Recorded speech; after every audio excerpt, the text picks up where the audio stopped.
On Saturday, November 16th, 1991, a 17-year-old high school senior named Crystal Todd was in her bedroom getting ready to go to a party in the small town she lived in, which was called Conway, South Carolina. Crystal looked at herself in the mirror and put the finishing touches on her makeup. Then she stepped back to get a full view of herself. She was wearing a print shirt, jeans, brown leather shoes, and her favorite brown leather jacket. And in the mirror, her blue eyes shined. Her mom always told her that her eyes were bluer than the sky, and they lit up any room she walked into. After checking herself over a few more times, Crystal felt happy with how she looked, and she was about to head out for the night when the phone in her bedroom started to ring.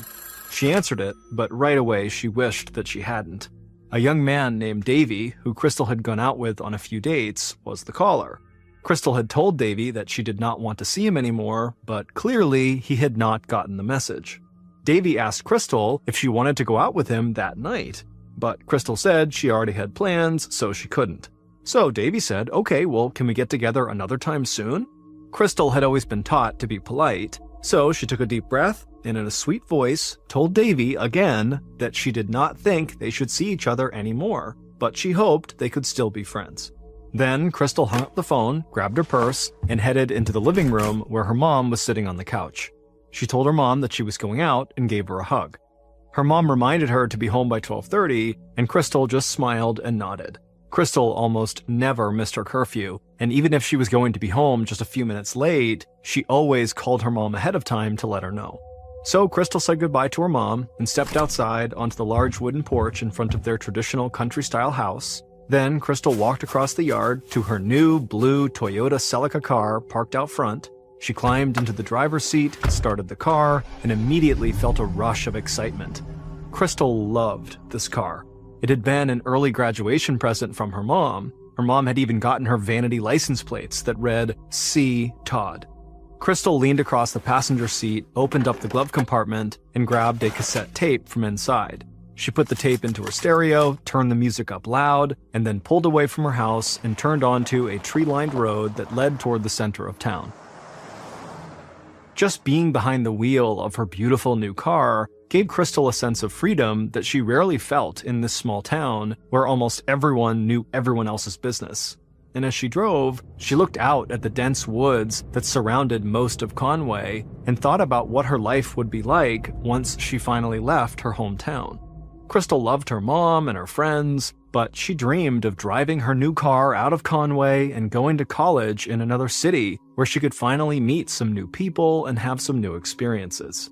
Crystal finally reached the center of town and drove past the shopping mall and a few fast food restaurants. Then she turned onto a side road, and after following that road for a few miles, she arrived at the house where the party was going to be that night. When Crystal stepped inside the house was already packed with teenagers, and music was blaring from the stereo. One of Crystal's friends immediately came up to her and asked if she was meeting Davey there. Crystal frowned and said no, she was not, and she actually hoped Davey would not show up to this party at all. But Crystal would tell this friend that there actually was another guy Crystal was hoping to see at this party. But when Crystal's friend asked her who this guy was, Crystal just smiled and didn't say anything, like she was keeping a big secret. Then Crystal poured herself a beer into a red plastic cup and stepped away into the crowded living room. Crystal was fairly short. She was only 5'3" tall, so once she was in the room, she got up on her toes and craned her neck to see over everybody in the room, but she didn't see the guy she was hoping to see. So she weaved her way through the crowd and found her way to the living room couch. For the next couple of hours, Crystal sat right there drinking a beer, periodically scanning the crowd in hopes of seeing this new guy, but he never appeared.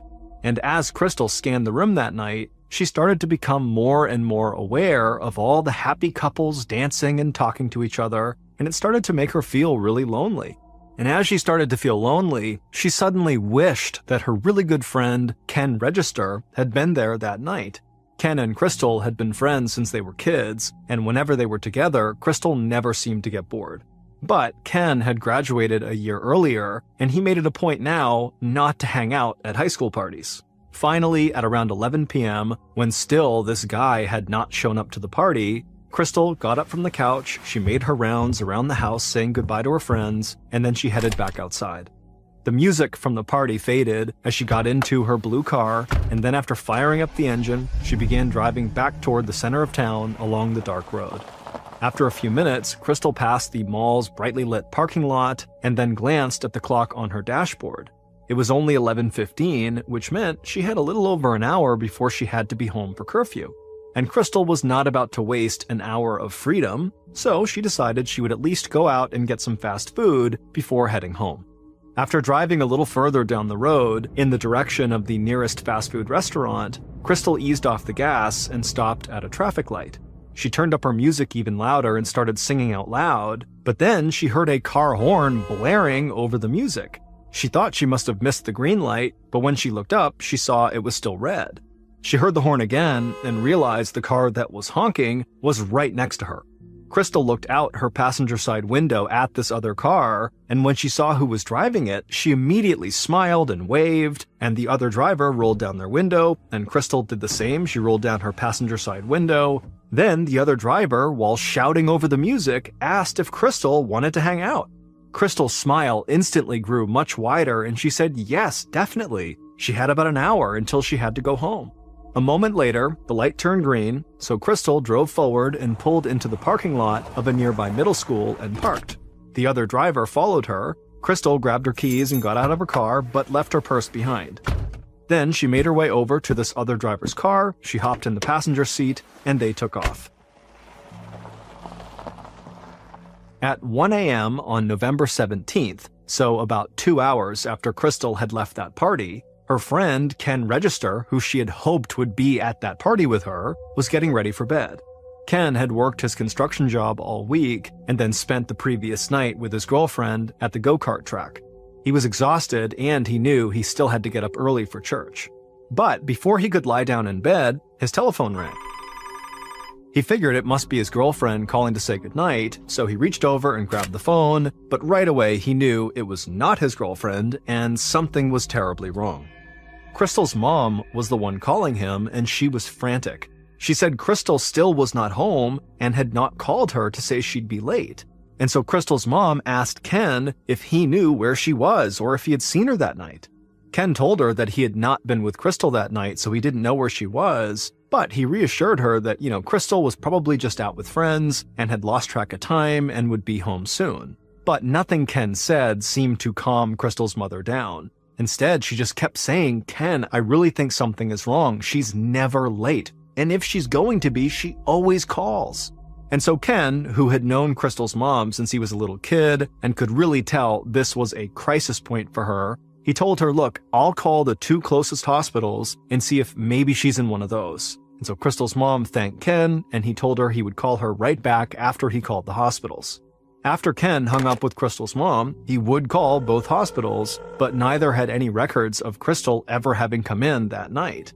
So Ken called Crystal's mom back and gave her the news, but he told her again that, Crystal was fine. She likely just lost track of time, or maybe she got sucked into dropping someone off who lived far away, but don't worry, she'll be home, everything's fine. Crystal's mom was not buying it, but she did say to Ken that while he was calling the hospitals, she had called the police, and they too told her that this did not seem like a big deal, and that likely Crystal would be home soon. Ken felt terrible for Crystal's mom, but there really wasn't much else he could do, and so eventually they both just said, "Okay, we'll be in touch if we hear from Crystal," and then they hung up, and a little while later, Ken was asleep. At around 9 a.m., 8 hours after Crystal's mom had called Ken, 2 brothers in their 20s were driving down a road in Conway in their pickup truck. The older of the 2 was driving, while the younger brother was scanning the woods outside. He was looking for a good spot to start their deer hunt for the day. And just then, the younger brother said he saw something. So the older brother, who was driving, pulled over to the side of the road and parked, and then after they both got out, the older brother expected the younger brother to head towards the woods to show him what he saw. But instead, the younger brother walked ahead in the middle of the road and stopped over this big stain on the ground. And when the older brother walked up next to him, they both looked down and they could see clearly it was a huge pool of dried blood. In fact, there was so much blood on the concrete that the brothers thought maybe some big wild predator must have attacked a deer in the area, and they both worried that maybe this wild predator was still close by. But then the younger brother pointed to a trail of blood that led from the road to a nearby ditch about 10 feet away. The men looked at each other and then followed the blood trail, and when they got to the other side of the road and looked down into this ditch that was about 5 feet deep, what they saw at the bottom stunned them both into silence. Finally, the older brother snapped out of his daze and started running back towards the truck, and his younger brother followed him. The two of them climbed into the truck, and before long they were peeling out of there, speeding down the road as fast as they could to alert the police. A little after 10 a.m., so about an hour after those brothers made a 911 call, Detective Bill Knowles of the Horry County Police parked his car on the side of the road near the woods and stared out his window at the other police officers who were gathered around the ditch on the opposite side of the road where the brothers had made their ghastly discovery. Knowles stepped out of his car and stretched. It was sunny and very mild that morning.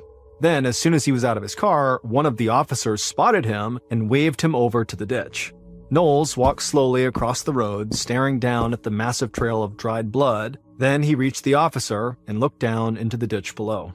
Knowles' breath caught in his chest, and a look of complete shock crossed his face. He had known he was coming to investigate a murder, but the brutality that had been inflicted on the victim he was now staring at was beyond anything he'd seen before. The victim had suffered multiple stab wounds, and whoever killed this person had been filled with a level of rage that Knowles could barely comprehend. Knowles asked the other officers at the scene if they had any details about who the victim was, but they told him that they hadn't located any identification or any vehicle nearby that might help them determine who this person was. So Knowles climbed into the ditch, he crouched down closer to the body, and began inspecting them. He saw there was a gold high school ring on the victim's right hand, so he asked one of the officers to take the ring off. The officer slipped on a pair of gloves and gently removed the ring. Then he held the ring up so he and Knowles could get a better look, and in the sunlight they could read the engraving on the inside of the ring clearly. It said, Crystal Todd. Knowles had children of his own, and so seeing this young woman whose life had been stolen from her really hit him hard.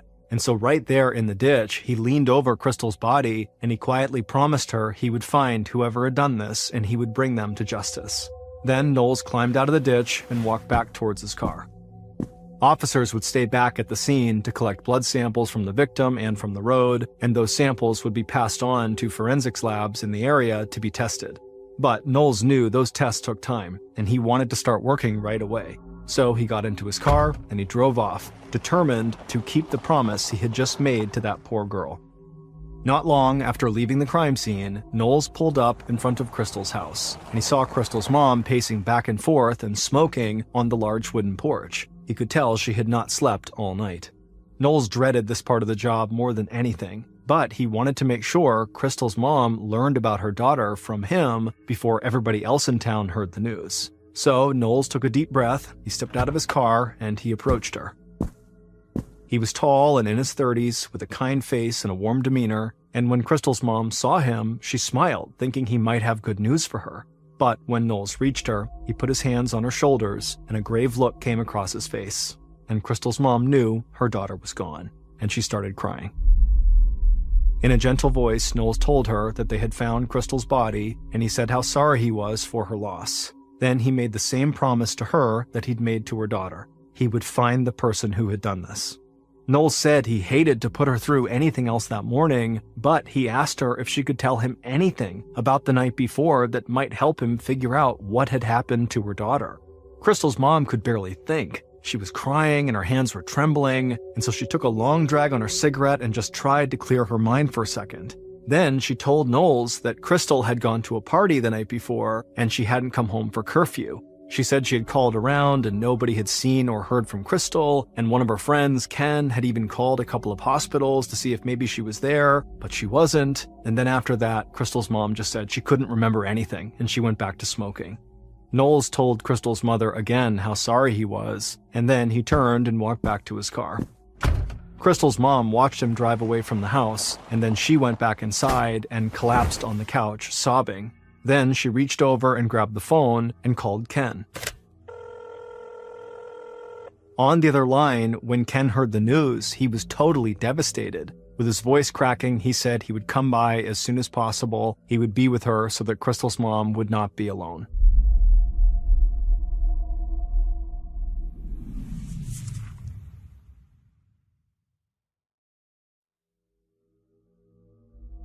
Not long after Knowles left Crystal's house, he got word that Crystal's car had been located. It was found in the middle school parking lot. So Knowles headed in that direction.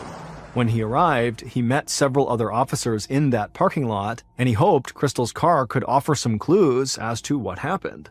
The thing that struck Knowles immediately about the car was that there was no sign of a break-in or a struggle, and Crystal's purse was still in the passenger seat. To Knowles, that indicated that Crystal had parked there under her own free will, and that her murder had likely not been the result of a robbery. Knowles hoped that Crystal's friends might be able to shed some light on how Crystal had gotten from her car in the middle school parking lot to the road where her body had been found. And he knew on Sunday evenings, almost all of the teenagers in town got together to hang out in the mall parking lot. So later that day, as the sun started to set over the woods, Knowles headed to the mall. By the time he got there, news of Crystal's murder had spread all through town, and the local teenagers had gathered together at the mall, just like Knowles figured they would. But instead of making plans or talking about school, the teenagers were discussing what had happened to their friend Crystal. Knowles parked his car, stepped outside, and walked towards a group of kids who were leaning against a car nearby. He introduced himself and asked if any of them had known Crystal. He was not surprised that basically all of them said they either knew her well or had at least spent some time with her in school. Then Knowles asked if any of them had been to the party where Crystal was the night before, or if they had heard anything about what had happened the night before. One of the young women nearby chimed in and said that she heard that Crystal had been murdered as part of a satanic ritual. Knowles sighed and shook his head. The last thing he needed was some crazy rumor about Satanists spreading through town. But then another girl said she was at the party the night before and that Crystal had hoped to meet a guy there. Knowles asked who this guy was, but none of the kids seemed to know. Then the girl said there was another guy who might have gone looking for Crystal the night before. She said his name was Davy and that Crystal had broken up with him after a few dates and he was really angry about it. And all of the other kids in the group agreed. Davy was someone Knowles should talk to. So Knowles got all of the information he could about Davy from this group of teenagers. Then he told them all to be careful, and he headed back to his car. The kids had told Knowles that Davy lived in a nearby town, and back at the station, Knowles got an address. And Knowles had connections in the police force in the neighboring town, so he contacted them and told them what was happening. They said they would round up Davy for him and that Knowles could question him at their police station. And so later that night, Knowles drove out of Conway towards this nearby town, and he was already starting to form a picture of what he thought could have happened based on the crime scene and how he had found Crystal's car. Knowles believed Crystal had parked her car at the middle school by choice and then gotten into another car with someone she knew, and he thought there was a strong possibility that whoever was driving that other car was the person who had killed her. And considering the violence that had been inflicted on Crystal, Knowles thought he was most likely looking for a young man who was angry with her. And Davy, a teenage boy who Crystal had rejected, definitely fit that description. A little while later, and Knowles had finally arrived at the neighboring town's police station. When he got there, an officer from the local force greeted him and told him that Davy was ready for questioning. The officer also said when they picked Davy up, they discovered the exterior and interior of his truck had just been washed, and that the boy had been carrying a pocket knife. Then the officer led Knowles through the station into a small interrogation room where Davy was seated behind a wooden table. The room was very bright and very cold. Knowles took a seat and stared across the table at Davy. Davy was 18 years old, tall and wiry, and he couldn't stop shifting around in his chair. Knowles' expression was blank, and he didn't give away anything he was thinking. Then, in a calm voice, he asked if Davy had killed Crystal. Davy shifted more in his chair and tapped his foot on the ground. He didn't look up at Knowles, but he said he had nothing to do with any crime. He said he'd called Crystal the day before to see if she wanted to go out with him, but she had said she already had plans. Not totally buying his answer, Knowles pushed a little more and asked if Davy made a habit of washing his truck on Sunday evenings. Then, for the first time, Davy looked Knowles in the eye. He smiled at the detective and said keeping his vehicle clean was very important to him. Knowles smiled back at him, at which point Davy looked back down at the floor. Then Davy cleared his throat and said again that he had not seen Crystal the night before and he hadn't even been in Conway. Knowles leaned forward across the table and asked if anybody could back up his story, and Davy said some friends had been with him, so yes. Davy fit Knowles' idea of the potential killer, but Knowles knew he still had to gather more information before he could determine Davy's guilt or innocence. The kid had been a little smug about cleaning his truck, but a lot of young men in the area went out of their way to keep their trucks looking really good. And Knowles knew a knife was most likely the murder weapon, but Davy carrying a pocket knife on him was not out of the ordinary because it was a pretty common practice amongst hunters and hikers in the area. So Knowles told Davy not to leave town and that police would be in touch if they needed more information. Then he walked out of the interrogation room, thanked the officers at the station for helping him, and headed back outside to his car. It had only been about 12 hours since Crystal's body had been discovered, but Knowles already felt like he was running out of time.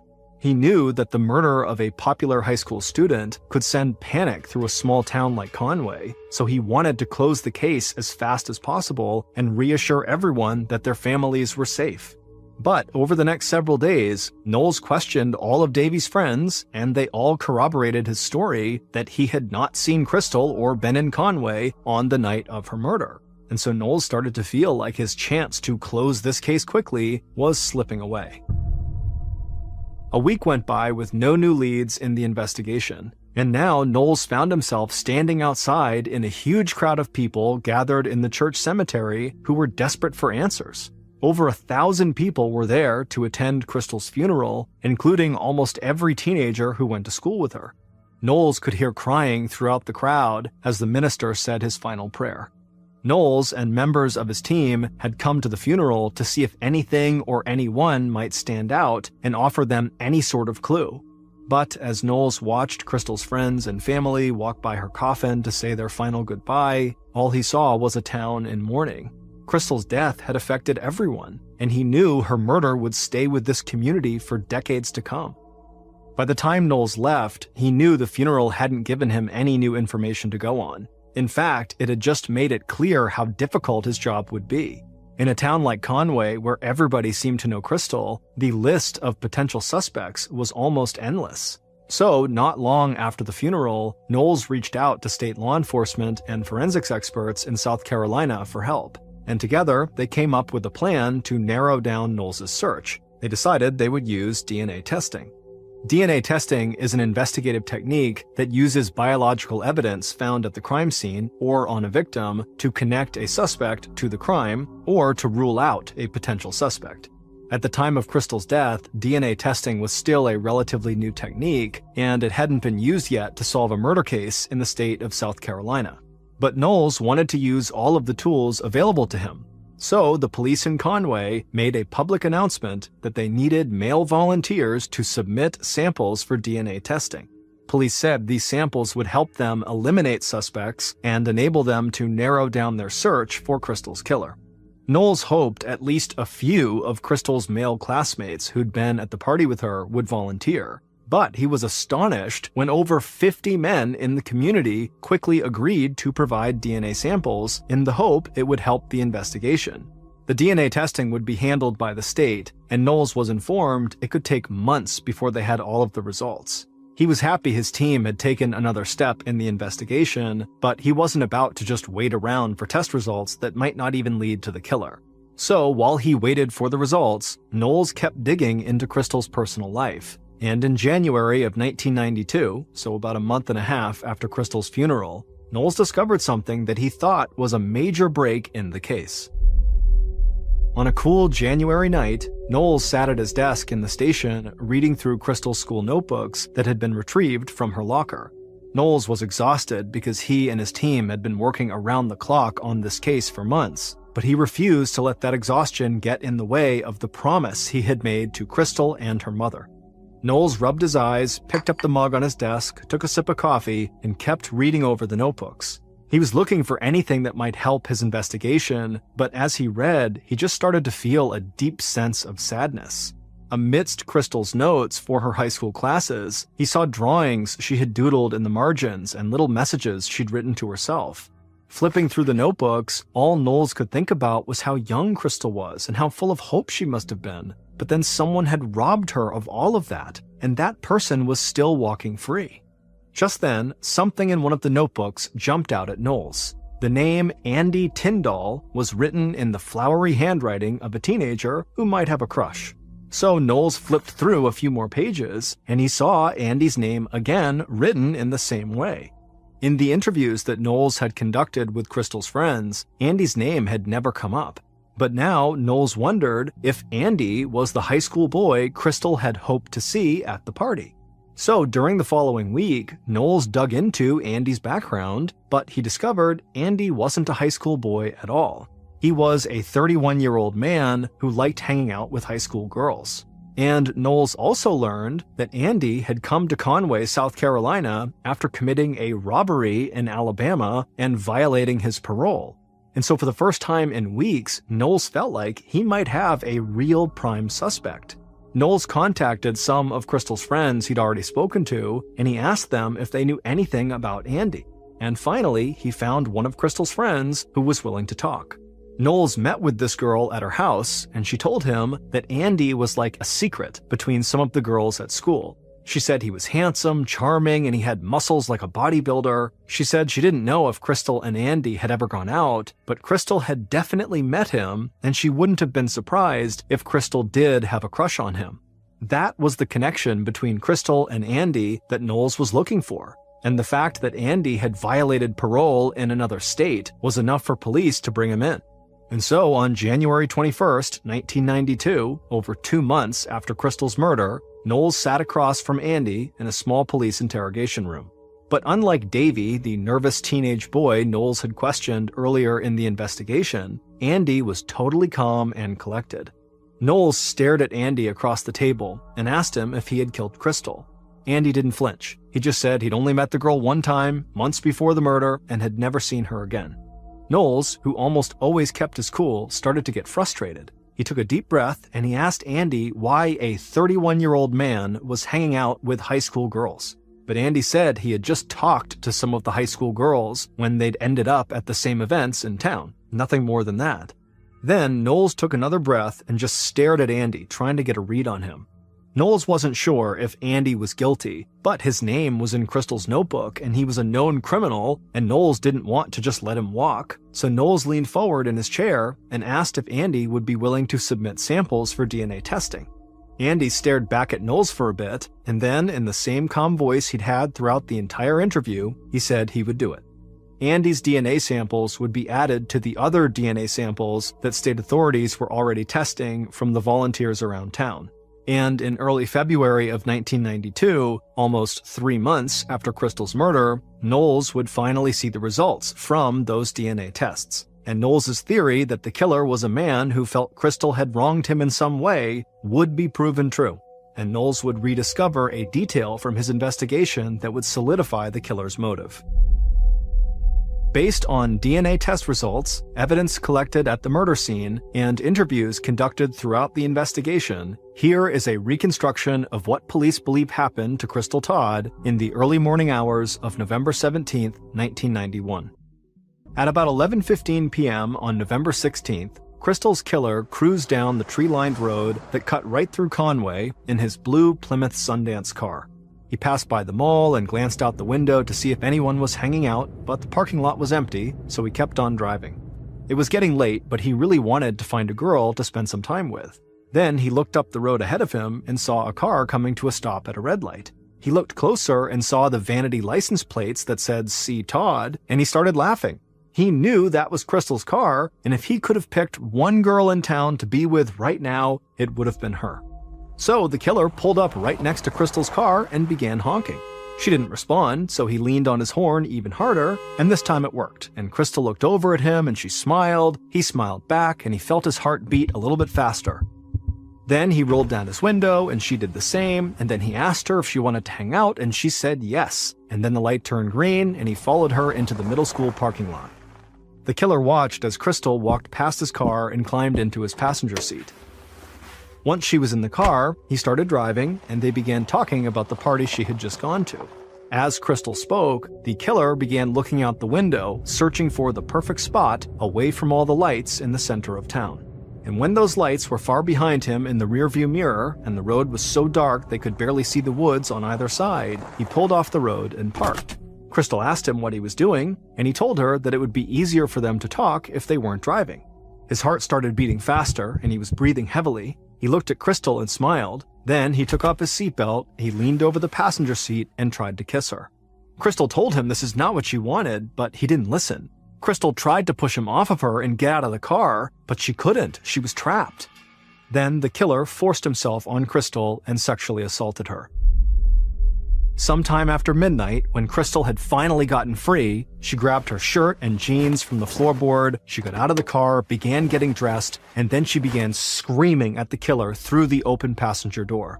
Inside the car, the killer seethed, and his head started pounding, and he just wanted her to stop screaming, but she wouldn't stop. So the killer opened the glove compartment and grabbed a knife with a locking blade that he kept in his car. Then he opened his door and he rushed around the car towards Crystal, who was still getting dressed. Before Crystal could react, he grabbed her shoulder and slammed the knife into her skull. Crystal felt the right half of her body go completely numb. Then the killer pulled the knife out and Crystal staggered forward in the road. The killer followed with his knife raised, and Crystal held up her left hand to try to stop him, but there was nothing she could do. He stabbed her in the chest and she fell down, but the killer kept going. The killer would stab Crystal 31 times, and some of the wounds were inflicted after she was clearly already dead. Finally, the killer stopped, looked at what he'd done, and started to panic. The road was dark, but in the moonlight, he could see where the road dropped into a ditch on the opposite side from where he had parked. So he grabbed Crystal under the arms, dragged her body across the road, and threw her in the ditch. Then he ran back to his car, slammed the door, and sped off down the road. And he didn't stop until he parked in front of his house. Before he got out, he looked over the car to see if there was anything Crystal had left behind, and he saw her keys on the floorboard of the passenger seat. He grabbed her keys, got out of the car, and ran across the porch to the front door. His hand was shaking, and his house key rattled the doorknob as he unlocked the door. Once he was inside, he ran to his room, and he hid Crystal's keys in a drawer. And when he looked down at his hands, he finally realized he was covered in blood. So he stripped down, ran to the bathroom, and took a shower. Afterwards, his hands were still trembling, but he was breathing a little easier. So he walked back to his bedroom and got dressed for bed. But before he could lie down, the phone rang. He figured it was his girlfriend calling to say goodnight, so he grabbed the phone. But when he answered, it was not his girlfriend, it was Crystal's mother, who was frantic because her daughter had not come home. Ken Register, who was one of Crystal's best friends since childhood, who was a pallbearer at Crystal's funeral, and who was the person who had comforted Crystal's mother after she found out her daughter had been killed, had been the one who murdered Crystal. It would turn out that Ken fit the description of the killer Knowles had first imagined, a young man who knew Crystal and who believed he had some reason to be angry with her. But the detail from early interviews that Knowles had rediscovered, the one that would clarify Ken's motive, was that Crystal and Ken had briefly dated years before the murder, and Crystal had broken up with him because she thought they were better off as friends. But Ken didn't see it that way, and he believed Crystal belonged to him. And his desire to have her for himself, no matter the cost, had grown over the years. And then, on the night of the murder, Ken was driving home from the go-kart track when he saw Crystal at the red light, and he decided that was the night they were going to be together. And when Crystal tried to push him off of her in the car, he flew into a violent rage. It would turn out Crystal's murder was the first murder case in South Carolina solved by using DNA evidence, because Ken had been one of the people in town who had quickly provided a DNA sample when police asked for volunteers, and Ken's DNA sample had linked him to the sexual assault and the murder. Ken would later suggest he had provided those samples despite being guilty because he didn't fully understand how DNA evidence could tie him to the crime. Ken would ultimately confess to the murder, he was found guilty, and he was sentenced to life in prison. Then, in 2022, over 30 years after the murder, Ken came up for parole. But Crystal's friends, who still missed her dearly, started a petition to have Ken's parole denied. And Ken eventually just waived his right to a parole hearing, and as of May 2023, he remains in prison.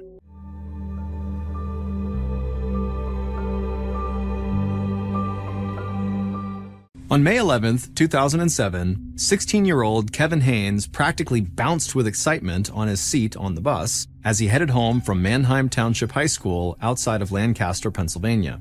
His older sister Maggie had just come home from college the day before, and their dad was going to make his signature spaghetti and meatballs to celebrate her return. And if the Haynes family followed their tradition, they would also rent a family video after dinner and then maybe watch the Philadelphia Phillies baseball game. Kevin thought his Friday night lineup sounded great. Kevin and his sister Maggie were not super close, partly because Maggie was 4 years older, but Kevin looked up to Maggie. She was cool and stylish and so athletic, she actually ran for the Bucknell University track team. And Maggie admired her brother right back, even bragging about him to her college friends.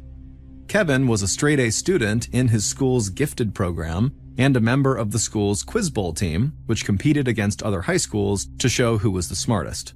And his big sister had plans to make Kevin even better. This summer, she had promised to fix his nerdy fashion sense. She told him no more knee-high white socks with khaki shorts. Kevin chuckled to himself as he rode along at the idea that his sister was going to fix him. He was a very modest young man, his round face turning bright whenever he became the center of attention. And he would never brag. But Kevin knew that he was doing a lot of things right already. He was close to getting his Eagle Scout badge from the Boy Scouts, and he had just passed his driver's test.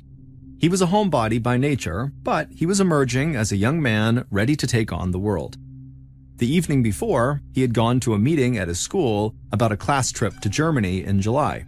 Kevin's family, like so many in eastern Pennsylvania, traced their ancestry to Germany, and Kevin had always dreamed of visiting. Finally, it was actually happening, and, best of all, his roommate on the trip would be one of his two best friends, Alec Kreider. Now, on the bus, he and Alec chatted excitedly about all the things they planned to do in Berlin, Germany's capital. When Kevin waltzed into the kitchen of his family's neatly kept middle-class home that Friday afternoon, he plopped his backpack down onto a chair and went to the refrigerator to look for a snack. He was daydreaming about Germany and pulling out the blueberry pie when his sister Maggie walked in and reminded him they needed to get Mother's Day cards for their mom. So Kevin wolfed down his pie, and then the pair drove off to a nearby strip mall to shop for cards. Kevin and Maggie often joked about how perfectly boring their family was, comparing themselves to the Cleaver family from the 1950s TV show Leave It to Beaver. Their father, Tom Haynes, was an industrial supply store manager who loved his work, while their mom, Lisa Haynes, taught preschool at a church school. None of them did drugs or drank much alcohol, and neither Kevin nor Maggie had ever had a serious romance. On Sundays, they all went to church. The Haynes family also prided themselves on leaving their doors unlocked, except when they went away for vacation. Their town was on the edge of Amish country, where the straight-laced Amish people still travel in horse-drawn wagons, and crime was so rare that many of their neighbors did the same thing. In Manheim Township, people felt safe.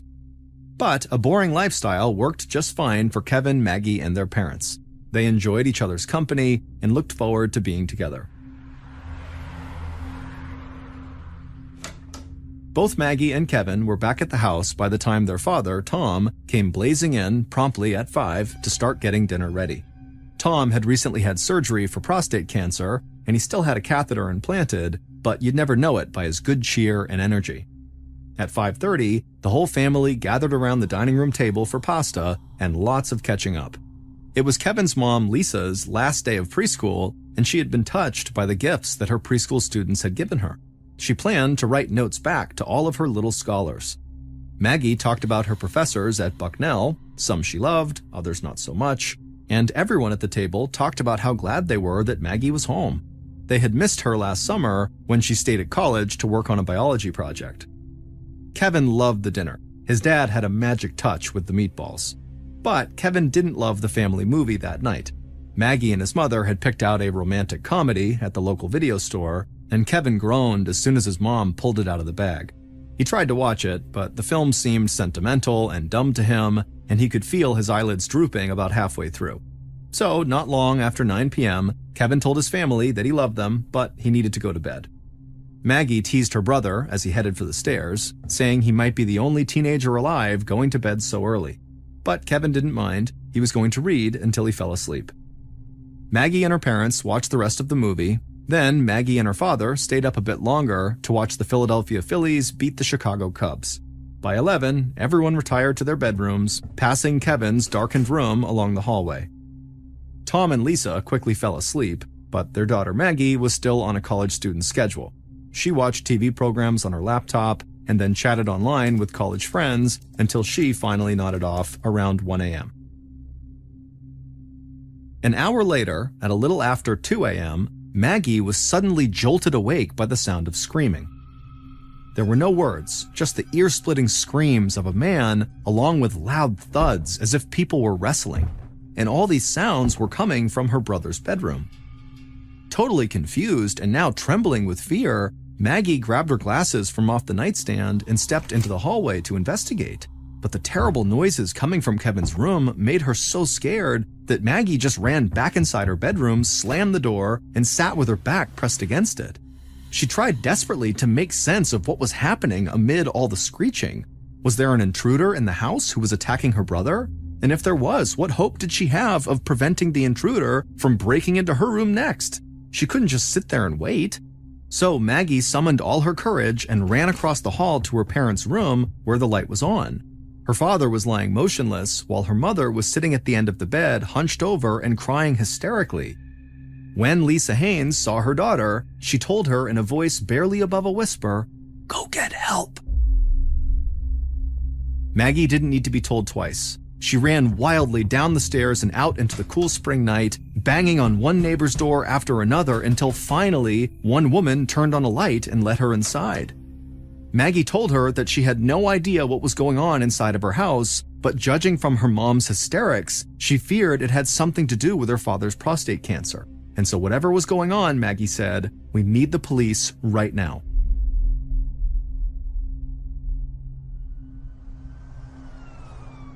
Officer Steve Newman, working the night shift just weeks after finishing the police academy, got to the scene first. He went straight to the neighbor's house where Maggie had made the 911 call. Maggie was teary-eyed and dressed in a sweatshirt decorated with a cartoon penguin, and she was totally confused about what was going on in her house across the street. She said her dad might be having some kind of health crisis, or maybe there was a home invasion going on. When Newman left the neighbor's home and went across the street and rang the doorbell on the Haynes family home, no one answered. So he opened the unlocked door and went inside, mindful that an intruder could be lurking in the darkness. On the first floor, Newman, along with a second officer, saw nothing unusual except that the glass sliding door in the kitchen was open. Otherwise, the house was still. But as Newman climbed the stairs, gun drawn, he saw a spot of blood. Then he saw two more further up.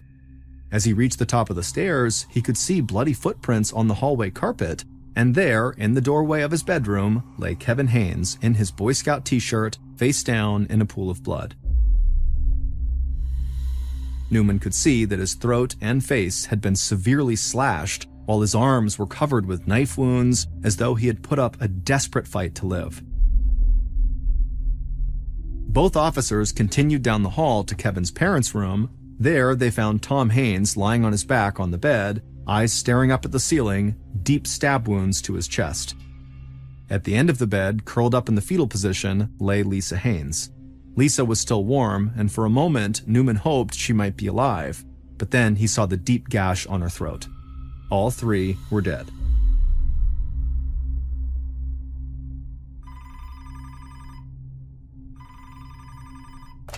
Detective Alan Lead grabbed the phone on the second ring when the 911 dispatcher called a little after 3 a.m. The 57-year-old detective called himself the old dog of the Manheim Township Police, and he had plenty of experience answering emergency calls in the middle of the night. Bald and bespectacled, Lead could pass for a high school teacher, but in reality, he was a hardened investigator who had just finished investigating a shooting at a local tavern the day before. He was also a veteran of the Vietnam War who had learned a valuable lesson a long time ago: treat people the way you would want to be treated.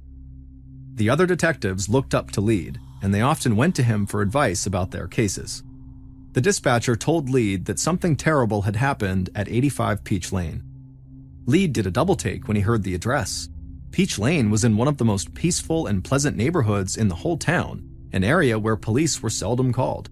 He asked the dispatcher if it was some sort of domestic disturbance, and they just said, "No, that's not what happened. You'd better get over there." Lead knew that the crime scene unit was poring over the crime scene, cataloging all the evidence. They didn't need Lead's help with that. He could check out the scene later. Right now, Lead needed to talk to the only surviving witness, Maggie. And by now, Maggie was on her way to the police station. So Lead got dressed, jumped in his car, and headed into the office.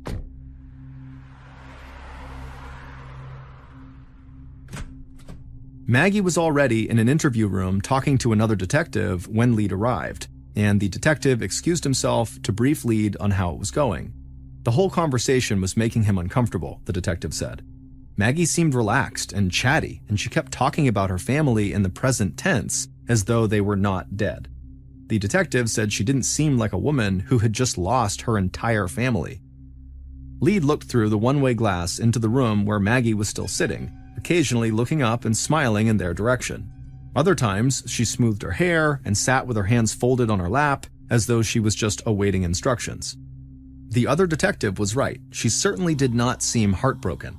But Lead said that the most important thing they could do right now would be to get as much information out of Maggie as they could. For all they knew, the killer could be planning to strike again, so time was of the essence. He asked the detective to get a written statement from Maggie that included everything she could remember about the evening, no matter how minor it seemed to her. The tiniest detail could turn out to be a critical clue. So the detective set Maggie up with a laptop computer and gave her an assignment. Tell us what happened. And Maggie took it to heart, typing page after page about everything that took place since she returned home from college. She wrote about the TV shows she watched and how her parents didn't understand the TV show Grey's Anatomy. She wrote about doing a crossword puzzle with her mother, and she wrote about the score in the Phillies game that she watched. But when Maggie got to the moment that she heard screaming from her brother's bedroom, her account became less and less specific. She never saw the intruder. She didn't realize her parents had both been stabbed even though she was in their bedroom with the lights on, and she never investigated what was causing all the noise in her brother's bedroom. When she needed to describe her reaction to learning that her family was dead, she wrote simply, quote, "And you know the rest," end quote. Lead and the other detectives didn't know what to think. Some details in Maggie's statement were touching, depicting an unusually close family. But it's a basic principle in police investigation that when a witness fills their statement with irrelevant details, they may not be telling the whole story. Lead didn't think of Maggie as a suspect, but it did seem odd that the killings came just 2 days after she returned home from college and that she was miraculously spared. It was also strange that she had seen so little of the loud, bloody attack unfolding all around her in her home. But Lead thought to himself that Maggie's performance was so bad that she had to be telling the truth. After all, if Maggie was connected to the crime in any way, wouldn't she put on a major display of grief to cover her tracks? As dawn broke over Mannheim Township, Lead was facing perhaps the most appalling murder case in his town's history, and he had little more to go on than the quirky personality of the lone survivor.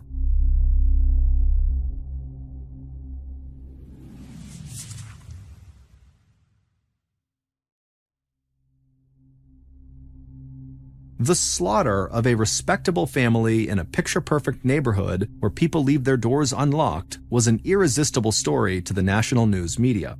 By late on Saturday, May 12th, the same day as the murders, the crime was on CNN and other big national networks, all of them pointing out that the killer or killers were still at large. The people of Mannheim Township were scared that a psychotic killer was on the loose in their community, and police started giving Maggie around-the-clock security protection.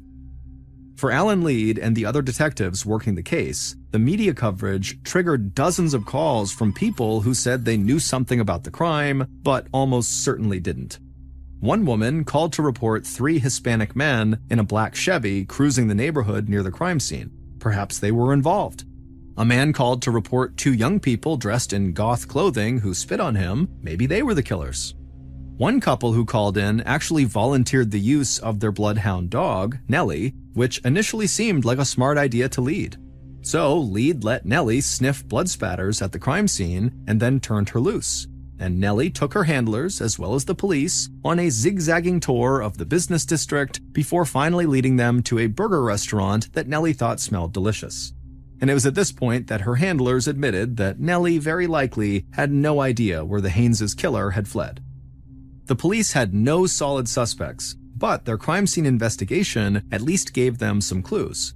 It appeared that the killer, or killers, had struck the parents first, then savagely attacked their son, Kevin, leaving blood everywhere, including on the bottom of the killer's shoes. That's what left the bloody footprints in the upstairs hall. If they could find the shoes that matched the prints, they would have their killer. Despite the extreme violence, there was no sign of robbery. Lisa Haynes' jewelry and other valuables in the house were undisturbed. Whoever killed the family had likely targeted them for some reason other than money. And the viciousness of the attack on Kevin specifically made police suspect that Kevin might have been the primary target. There was also one other disturbing detail at the crime scene. They found blood in the downstairs bathroom, as though the killer had taken the time to clean up before leaving the murder scene. Their killer, it seems, was not remotely in a hurry. Maggie's role in all of this, if any, remained a mystery. Almost immediately, rumors spread that a former boyfriend of Maggie's could be the killer, but Maggie had never had a serious boyfriend. Lead asked an FBI analyst to read Maggie's written statement to see if he saw signs of deception about the murders. The analyst said they did not. And so it seemed to Lead that people were gossiping about Maggie mainly because she was the only family member to survive. The police began interviewing everyone who knew the family, hoping that they might gain some insight into who would want to hurt them. But the Haynes family were a tough family to hate. Person after person reported how decent and friendly they all were and how they always tried to do the right thing. Kevin had two best friends, Alec, who he was going to Germany with, and Warren Tobin, who he had known since elementary school and ate lunch with in the school cafeteria most days. These three were so close that they called themselves the Three Musketeers. If anyone would know who might hate Kevin and his family enough to kill them, it would be Alec or Warren. But the detective who called them came away with few concrete leads. Warren, who was choking back tears, said that Kevin got along with everyone. He said Kevin didn't socialize much, but he was always helpful to his classmates and no one seemed to pick on him. Warren said all of the Haynes family members were extremely nice and he couldn't understand why they had been attacked. Kevin was even closer to Alec, who lived just a half-mile away. Not only were they going to Germany together, but they were well known at the high school for their good-natured cafeteria debates about everything from religion to politics. But Alec said he was just as baffled as Warren. When Warren called him on Saturday with the horrible news, Alec said he initially thought Warren was just making a terrible joke. He said he couldn't think of a single person with a bad opinion of Kevin, except for perhaps a couple of students in math class who occasionally teased him. But it seemed like no big deal to Alec. In all their interviews, police found only one trace of ill will towards the Haynes family. One of Tom Haynes' co-workers said that Tom, in his role as a manager, had recently threatened a new employee with firing if his performance didn't improve. The co-worker said the two men got into an angry discussion behind closed doors in Tom's office, but when one of Lead's detectives tracked down this new employee, he denied there had ever been any shouting or even any anger. And he had a perfect alibi. He and his wife were out late with another couple the night of the murders. So it was another dead end.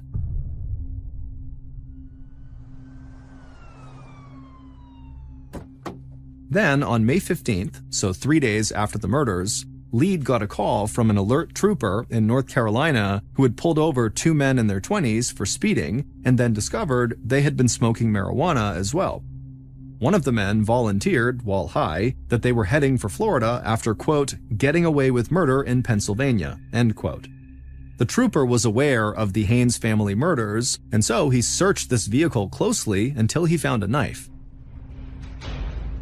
Both of these men were locked up in the Johnson County Jail, the trooper told Lead, if he wanted to send someone to question them. For the first time in 4 days, Alan Lead felt hopeful, and he practically skipped out of his office into the squad room to tell the other detectives about this new hot lead. He told them how one of these suspects even had lacerations on his right hand. The guy claimed the injury was from a sawmill, but those cuts could also come from violently murdering people. Lead told his team, "We may have our killers."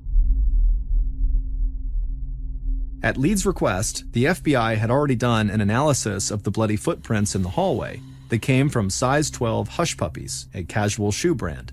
So Lead called the Johnson County jailer and asked him to send a photocopy of the soles of the two men's shoes. The jailer was happy to oblige, and a few minutes later, Lead received a fax from North Carolina. The pictures were disappointing. The two men were wearing sneakers, not Hush Puppies, and neither was a size 12. But Lead knew they could still be the killers, so he asked for a DNA sample from both of the jailed men that could be compared with DNA from the crime scene. Once again, the jailer was happy to help, and once again, the results were disappointing. A few days later, the crime lab told Lead that none of the DNA from the men in jail in North Carolina matched the crime scene. They were not the murderers. Feeling very discouraged, Lead thought to himself, maybe they were thinking about this case all wrong. The FBI had told investigators that the murders had the earmarks of a crime by someone who knew their victims, not a crime committed by strangers. The killer or killers had used a knife, which is a very intimate murder weapon, and the attack on Kevin seemed an act of pure hatred. And whoever had done this did seem to know their way around the house, likely knowing that the Haynes did not lock their doors. Maybe, Lead thought to himself, investigators needed to keep looking closer to home. On May 19th, so a week after the murders, people crowded into the Otterbein United Methodist Church for a memorial service for the Haynes family. It was a church that had long been at the center of the family's life. Kevin's grandmother was one of the church's founders, while Tom had served as a trustee. The crowd grew so large that volunteers hastily set up folding chairs at the back of the church to accommodate the overflow. All the while, a Pennsylvania state trooper videotaped everyone coming in the door, and local police were stationed all over the building just in case the killer might reveal themselves. Moments before the service was about to start, Detective Lead escorted Maggie and her other family members into the church, where they somberly took a seat in the front row. The entire chamber immediately fell silent, except for the sobs of Warren Tobin's sister. The pastor spoke about the mystery of evil and the promise of the afterlife for the faithful Tom, Lisa, and Kevin Haynes, providing some comfort amid such a staggering loss. But then the pastor invited Lisa Haynes' brother to the podium, and his message sent a shiver through the entire congregation. He talked about the profound impact the murders were having on the Haynes family, as well as the larger community, and he called on the killer to come forward and ask Maggie for forgiveness. He said the killer might even be here right now at this memorial service, posing as a grieving friend or loved one. For Kevin's friend, Alec, who was seated with the German teacher who would have chaperoned Alec and Kevin to Germany that summer, the message that the killer might be in that room was overwhelming. By the time the service was over, Alec had balled up his fists, his face was glowering, and when several girls tried to comfort Alec and give him a hug, he grew rigid and stepped back. Alex stalked off to his father's car where he sat fuming, and when his dad got in, he asked what was going on. Alex said he was furious at all the hypocrites in the service who never cared about Kevin when he was alive, but now that he was dead, everyone was acting so sad in public like he mattered to them. But he didn't. They didn't care. And in fact, Alec was now convinced, like Lisa Haynes' brother, that the killer had to be one of those hypocrites. They were there in the church. He knew it. By May 22nd, so 10 days after the murder, Lead and his team were no closer to making an arrest, and the detectives were starting to disagree amongst themselves about how to move forward. Several believed that Maggie had not told them everything she knew. Maybe Maggie was not involved in the crime, but she could be holding back details about the family's history or something that happened on the night of the murder that could help them solve the case, and so they wanted to bring Maggie back to the police station for more questioning. Lead didn't like the idea. Maggie had answered their questions over and over again, often giving investigators more details than they really wanted. What more could she have to say? And Lead feared that Maggie might have a serious emotional breakdown if they asked the same questions again as though they didn't believe her earlier answers. But Lead ran the team like a democracy, and when the other detectives outvoted him, he agreed to question Maggie one more time. At 11 a.m. that morning, Lead walked into an interview room and sat down across from a now somewhat resentful Maggie Haynes. But to Lead's surprise, Maggie did have more to say. As Lead asked question after question in his gentlest voice, Maggie energetically responded. As Maggie recalled the unfolding attack on her family, she said she could smell the blood when she stepped from her bedroom out into the hall. When she got to her parents' room, she couldn't see any blood, she said, but her mother was so upset that when she asked her to go get help, Maggie didn't ask any questions. She just went and got help.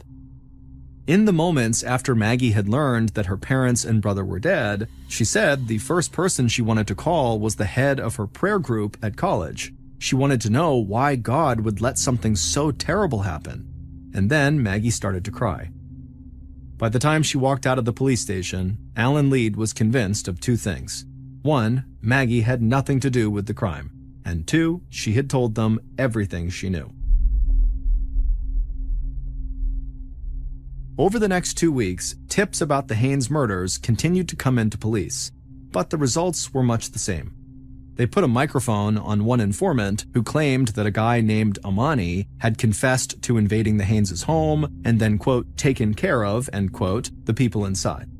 But after 2 weeks of eavesdropping on Amani's conversations, all police heard about was Amani bragging about women, drugs, and guns. He did not seem to know anything about a triple murder. Meanwhile, one of Kevin's best friends, Alec Kreider, who had become really angry at the memorial service, convinced the killer was amongst them, he started to break down. In the first days after the killing, his parents worried that he was keeping his grief about Kevin's death inside, becoming even more silent and withdrawn than usual. Alec had never had an easy time expressing his feelings, and he didn't have a lot of close friends aside from Kevin and Warren. And then, in early June, 3 weeks after the murder, Alec began talking about suicide on the phone with a girl he had a crush on. Her name was Carolyn. On June 5th, he told Carolyn he had a loaded gun and he didn't think he was going to make it through the week. Carolyn's heart started racing when she heard this because she feared Alec really was going to kill himself, maybe even on the phone with her at that very minute. She managed to get the attention of her aunt who lived with her, and she let her know that she had a suicidal boy on the phone. Carolyn gave her aunt Alex's address and said she had to go there to warn Alex's mother. Carolyn then kept Alec on the phone until her aunt spoke to Alex's mom, and Alex's mom called 911.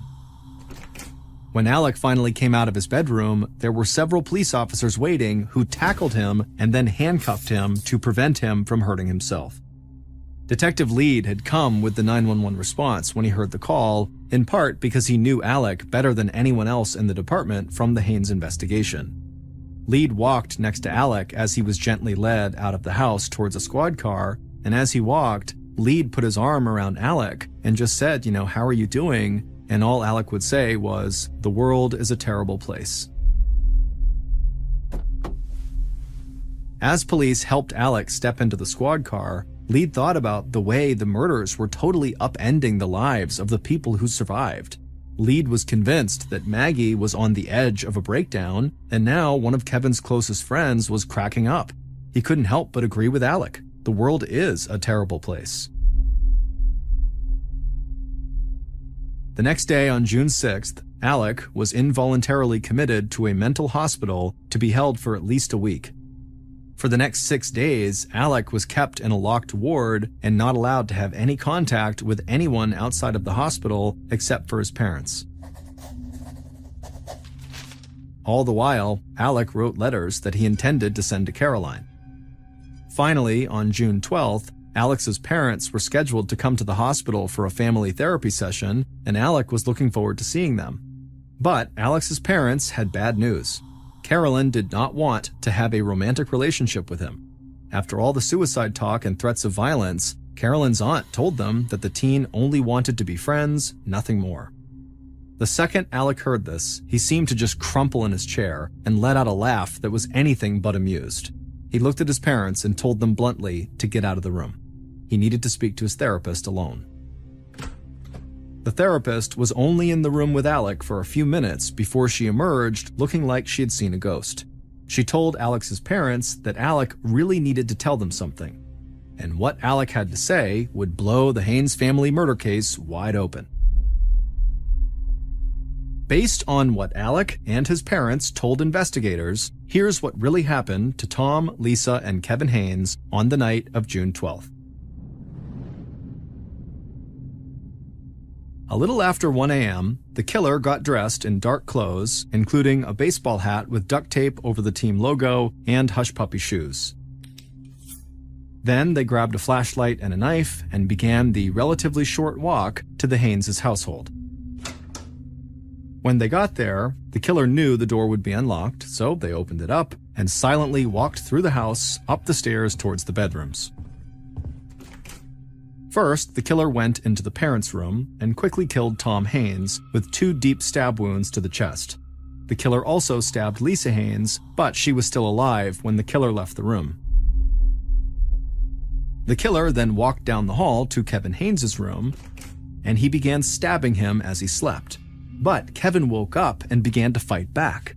Kevin managed to get out of his bed and began crawling towards the door, but the killer caught up to him and then mortally wounded him with a slash to the throat. The screams that woke Maggie up were the sounds of her brother's dying moments.